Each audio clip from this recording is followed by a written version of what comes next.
নমস্কার বন্ধুরা, কল্পনার রসনা ঘরে সবাইকে স্বাগত। 25শে বৈশাখ কবিগুরু রবীন্দ্রনাথ ঠাকুরের জন্মদিন উপলক্ষে একটা ঠাকুরবাড়ির স্পেশাল রান্নার রেসিপি শেয়ার করব। তোপসের ঘি তপসি খুবই সুস্বাদু একটা পদ। তোপসের ঘি তপসি বানানোর জন্য তোপসে মাছ নিয়েছি। এই তোপসে মাছগুলো ধুয়ে পরিষ্কার করে তাতে নুন হলুদ মাখিয়ে আমি কিছুক্ষণ রেখে দেব। একটা মশলার পেস্ট তৈরি করব।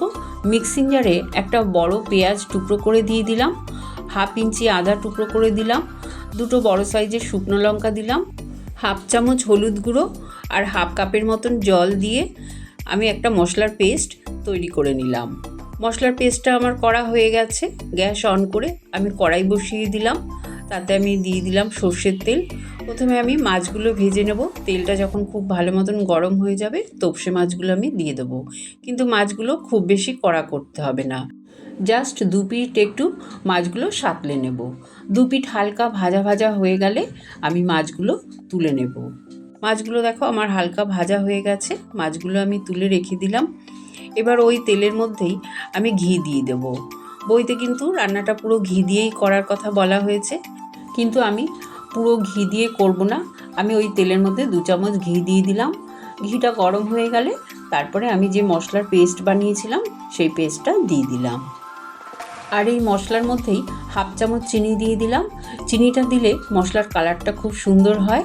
মশলাটা খুব ভালো করে এবার কষিয়ে নেব। গ্যাসের ফ্লেমটা লোতে করে মশলাটা খুব ভালো করে কষাতে হবে যতক্ষণ না আমার মশলা থেকে তেল ছেড়ে যাচ্ছে। খুব সুন্দর মশলাটা কষানো হয়ে গেছে, তেলও ছেড়ে দিয়েছে। এবার ভেজে রাখা মাছগুলো দিয়ে দিলাম। আর মিক্সিং জারটা ধুয়ে আমি 1 কাপের মতন জল দিয়ে দিলাম। স্বাদ অনুযায়ী নুন দিয়ে দিলাম আর 2 চেরা কাঁচা লঙ্কাও দিয়ে দিলাম। এই মাছ রান্নাটা একটু গামাখা হবে, সেই জন্য আর বেশি জল দেব না।